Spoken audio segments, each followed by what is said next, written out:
I'm Tatiana Zappardino, and I am honored to host this special virtual VE Day commemoration. 75 years ago, on May 8, 1945, the Allies formally announced Nazi Germany's surrender, ending more than 5 years of brutal fighting and over 40 million deaths in Europe alone. President Harry Truman called it a solemn but glorious hour. Celebrations erupted all over the world, including in the United States. Americans gathered together to express a range of emotions: their euphoria that their friends and family would be coming home, their grief for the hundreds of thousands who would never step foot on American soil again, and their fear for those service members still fighting in the Pacific. But for a moment, the world celebrated the hope of peace. I wish that Franklin D. Roosevelt had lived to see this day.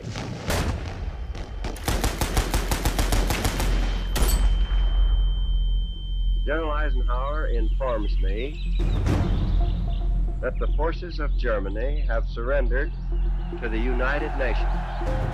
After more than 5 years of conflict, the war, which had decimated families, towns, and cities, came to an end via an unconditional surrender on May 8, 1945.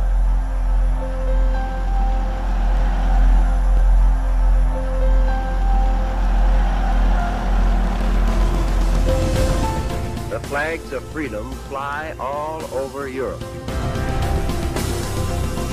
The power of our peoples to defend themselves against all enemies will be proved in the Pacific War as it was proved in Europe.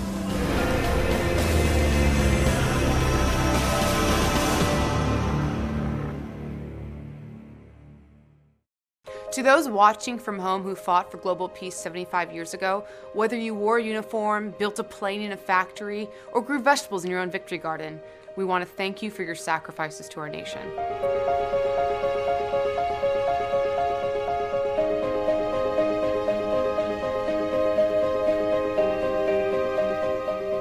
You know, when I was a kid, almost every adult over the age of 30 was a member of the Greatest Generation.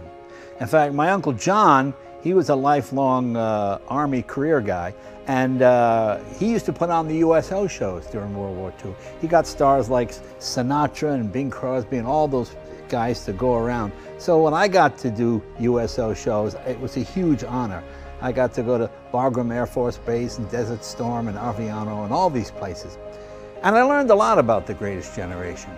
When I was a kid, people didn't talk about their war experiences. It wasn't until you went through a dresser drawer or you attended a funeral you found out, what, Uncle Mike was a Purple Heart recipient, or Uncle Joe, Silver Star? You know, they just didn't talk about it. They were ordinary Americans who did extraordinary things under hellacious circumstances.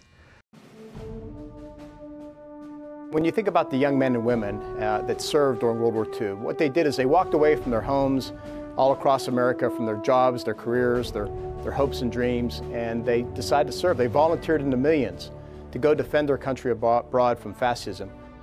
I served abroad in Europe for many years, so I had also had the chance to not only combine my understanding of America's participation in World War II, but also the ability to live in Europe and walk many of those battlefields and get an understanding of what the combat might have been like at that time. When you look at that, when you study the war, you just have to be inspired by men and women who served for many years, oftentimes being wounded and going back into combat, but more importantly, having no idea of when the war might end. It went on for years, year after year, month after month, serving in combat against the Axis. Really inspires. And then on top of that, what we saw was these young men and women go home, return to the United States, take their uniform off, and just pick up their lives in many ways where they left them, in their hometowns, going back to work, maybe pursuing a career, an occupation or a college, getting married, and just building their families. I think that those two things combined are why they really inspire me and remind us all that they were and are the greatest generation.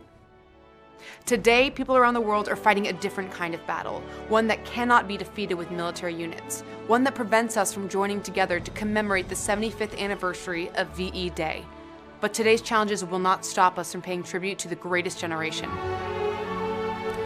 To our World War II heroes, we are blessed to have watching. The men and women of U.S. European Command and all of NATO's allied command operations salute you. Our nation and the world will forever be in your debt. In these uncertain times, as ever, we are eternally inspired by your grit, selfless service, and sacrifices in defense of freedom, democracy, and one another. Victory in Europe was gained through an allied force made up of countries with a common goal: to defeat evil and defend freedom. Introducing the man who coined the phrase, the greatest generation, Tom Brokaw. VE Day. I was 5 years old. Victory in Europe and World War II. An enormously important celebration. We had taken on Hitler and Europe and prevailed with the help of our allies, when a lot of people didn't think that was possible.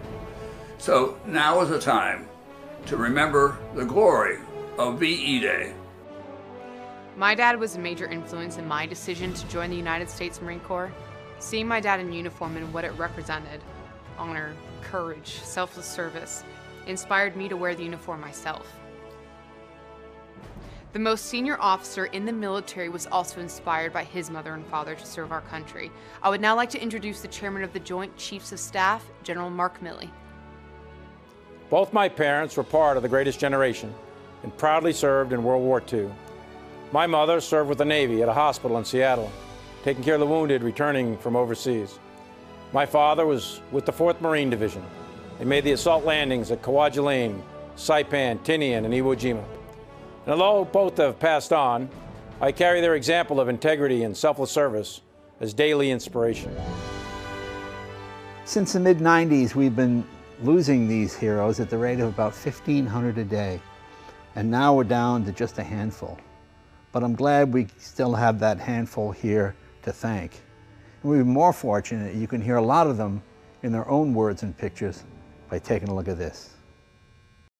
The British flew us into Brussels. We had been cleaned up from the prison camp. We had been fed. I remember getting into Brussels. They gave us a couple hours off. We went into a bar. We drank some beer, and then we went to sleep. And that was true liberation. I had absolutely no fear that we were going to lose the war. We were going to win. VE Day meant the end of a lot of struggle and a lot of heartache. It was thrilled. It was all over. I was on a B-17 crew, Victory in Europe Day. So we gathered up all these red flares, and there was a small hill behind our camp. Plugged these in all over the hill. Must have had 1,000 of them. And they lit them, all at the same time. It was quite a display. It was one of our celebrations. My medic always wanted to go hunting, and he went out with his buddy, and within 20 minutes they come back with a deer. So we had venison on VE Day. We saved not only America, we saved Western culture, Western civilization.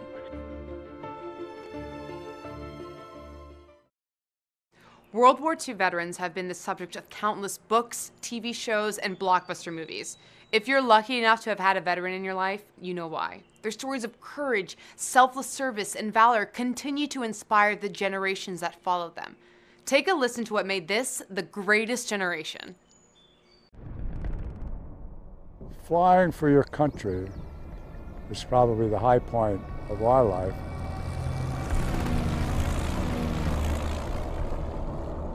$16 million of us served in the military. 8 million young women became Rosie the Rivers and built the airplanes and the tanks and the boats. So everybody was at war. There was a purity purpose, which was to eliminate evil. And we did that, all of us. I built B-17s and B-29s. Now, I was a riveter. First, you're a bucker. When you sign in, you're a bucker. And then you become a riveter after you get, good at what you're doing. They didn't realize how capable American women were. We never had a chance to prove it. Hitler had said that he wouldn't have any trouble defeating us because he said American women couldn't produce. He said we spent too much time on cosmetics. I think we showed Hitler what American women were made of. Wars are won. They're not won by bombing. They're not won by naval gunfire.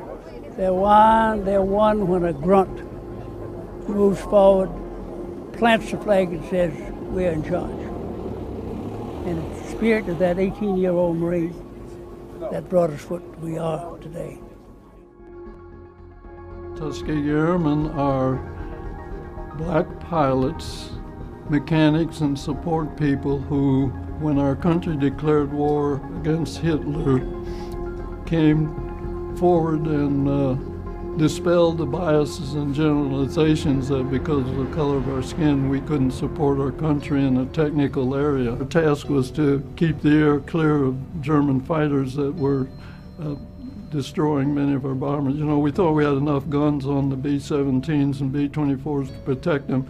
That wasn't so, and that's why the escort work began. We also destroyed a lot of Germany's war-making potential on the ground. I am the proud daughter of Colonel Lawrence E. Roberts, who was a member of the Tuskegee Airmen. I have an immense appreciation for this special broadcast to honor our World War II veterans for their sacrifices that led to peace for our great nation and our allies all around the world. Thank you, and bless you. May 8th, 1945 will forever be known as VE Day, a Victory in Europe Day. It's the day World War II in the European theater of operations officially ended. By the middle of April 1945, the United States Army's 69th Infantry Division linked up with the Soviets at the Elbe River. The Third Army under General Patton penetrated deep into Germany, reaching as far north as Austria and Czechoslovakia. As the Allies closed in, Adolf Hitler committed suicide in his Berlin bunker on April 30th. Karl Donitz became his successor, and knowing the war was lost, he ordered Alfred Jodl to sign the Instruments of Surrender in Reims, France on May 7th. Field Marshal Wilhelm Keitel then signed Germany's unconditional surrender in Berlin on May 8th, officially ending 6 years of brutal warfare in Europe.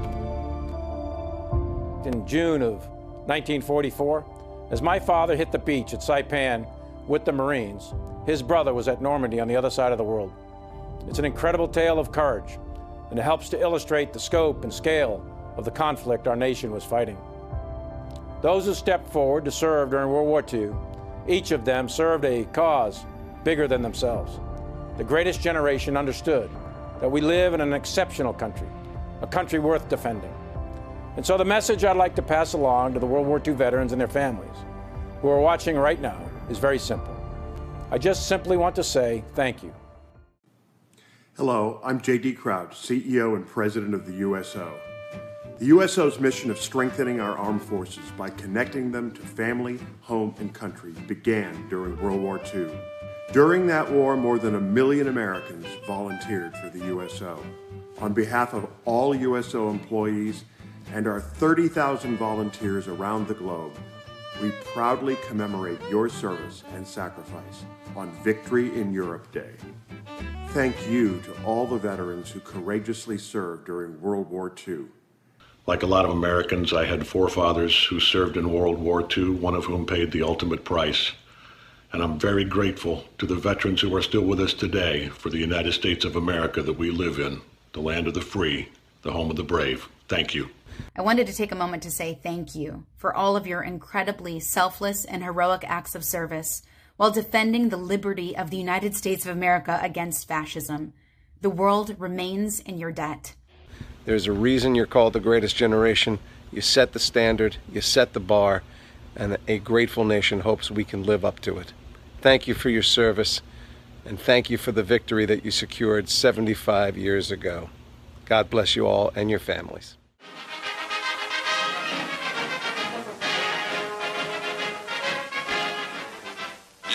In democratic America, everybody is doing his bit. There goes Jimmy Stewart on his way to enlist. One of the most popular stars on the screen. Joining the Air Force as a private, Jimmy has now won promotion. Today, he's Lieutenant Stewart, USA. Joe Louis, who beat Max Schmeling. The Army can use that fighting spirit, and Joe Louis is now a corporal of cavalry, somewhere in the West.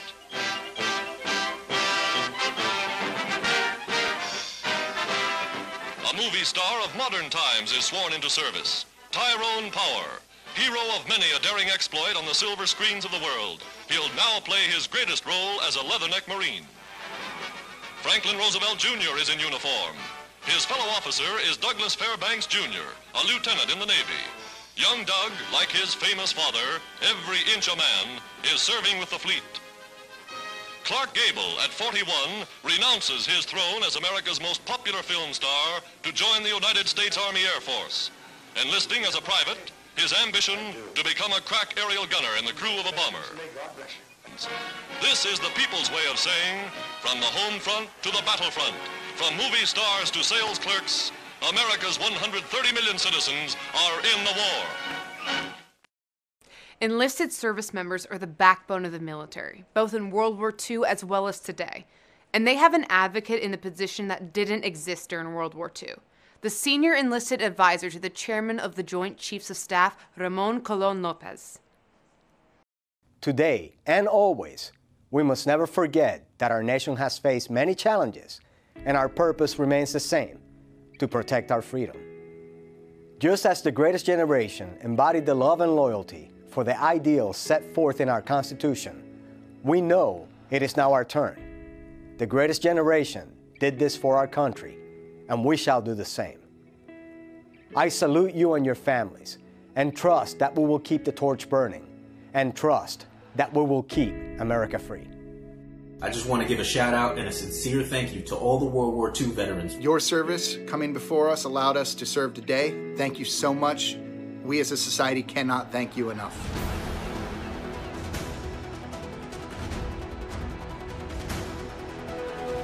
Thank you for showing me what valor looks like. Thank you for your bravery, your sacrifices, and for paving the way for us. We appreciate your service and everything that you have done for our country. Without you, we wouldn't be here. It means the world. God bless you. You truly are our national heroes. Thank you. Thank you. Thank you. Thank you. Thank you. Thank you. The legacy of our greatest generation lives on in those who wear the uniform. Many of those serving in the United States today were inspired to raise their right hand by veterans in their life. A father, a grandfather, a mother, an aunt. In fact, it was my father, retired Gunnery Sergeant Zappardino, who inspired me to join the United States Marine Corps. Thanks, Bob. From all those currently serving to those whose bootsteps we follow, thank you. Oh, say, can you see by the dawn's early light what so proudly we hailed at the twilight's last gleaming, whose broad stripes and bright stars through the perilous fight o'er the ramparts we watched were so gallantly streaming, and the rocket's red glare, the bombs bursting in air, gave proof through the night that our flag was still there. Oh, say, does that star-spangled banner yet wave o'er the land of the free and the home of the brave? Thank you for joining us for this virtual commemoration of VE Day. Even though we are apart for now, we're never alone. The greatest generation showed the world that no matter the sacrifice required, Americans will face any challenge with grit, ingenuity, and a can-do attitude. In recent weeks, America's first responders, military, and healthcare professionals have shown that that same victory spirit is alive and well. We salute you. For more inspiring stories on World War II, visit defense.gov. This is former First Lieutenant Tatiana Zappardino. Stay safe out there.